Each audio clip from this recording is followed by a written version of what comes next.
Everyone, আবারও চলে এসেছি তোমাদের সাথে একটা নতুন ভিডিও নিয়ে। আর আমি এদিকে সকালবেলা রেডি হয়ে বের হয়ে গিয়েছি। আজকে কোথায় যাই কি করি সবটাই তোমাদের সাথে শেয়ার করব। তো এখন আমরা উঠে পড়েছি যাওয়ার জন্য গাড়িতে। আর এদিকে যাচ্ছি, বৃষ্টিও দিচ্ছিল, তাই ভিউটা এত সুন্দর এসেছে। তো আমি ভেবেছি এখানে ভিডিওটা করে নিই আমার আর তোমাদের সাথে শেয়ার করি। তাই ভিডিওটা আমি করা স্টার্ট করে দিয়েছি। আর মধ্যেখানে আমি ঘুমিয়েও গিয়েছিলাম, তাই ভিডিও করে করে চলে এসেছি। আর কোথায় এসেছি তোমরা আমার ভিডিওটা স্কিপ না করে দেখতে থাকো। আর আমি এসে পৌঁছে গেছি নগাঁও মৃত্যুঞ্জয় মন্দির, মানে অগ্নিনাভ মন্দির আছে, মৃত্যুঞ্জয় মন্দির। তো এখানে মানে বহুত বড় শিবলিঙ্গটা। তো কবে থেকে আসবো ভাবতে ভাবতে আসা হচ্ছিল না, তো ফাইনালি এসে পড়েছি। আর এখানে দর্শন করার জন্য মানে যা কিছু নেওয়ার ছিল নিয়ে ভোগ নিয়ে এসে পড়েছি। আর মন্দিরের ভিতরটাতে ঢুকিয়ে পড়েছি। আর তোমাদেরকেও দেখিয়ে দিচ্ছি মন্দিরটা কত বড় আর কত সুন্দর। আর এদিকে ঢুকে পূজা টুজা করে নিয়েছি আর নিচে নেমে গিয়েছি, কেননা নিচে না নামলে পুরা লিঙ্গটা উঠে না আর কি।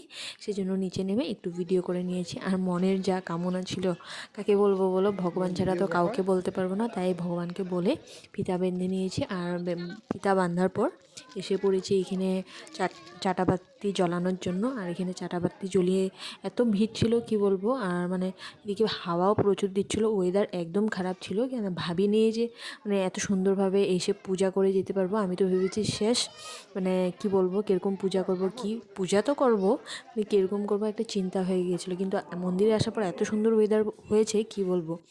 পূজা টুজা করে বেরিয়ে পড়েছি। আর পেট পূজা করতে হবে এখন।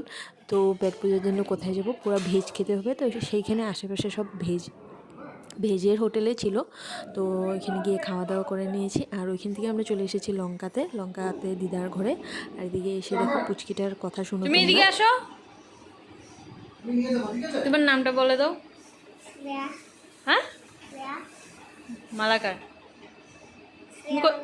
তুমি কোথায় গিয়েছিলে? মামা বাড়ি। এখন কোথায় গিয়েছিলে? দোকান। তুমি ঘুমাবে না এখন?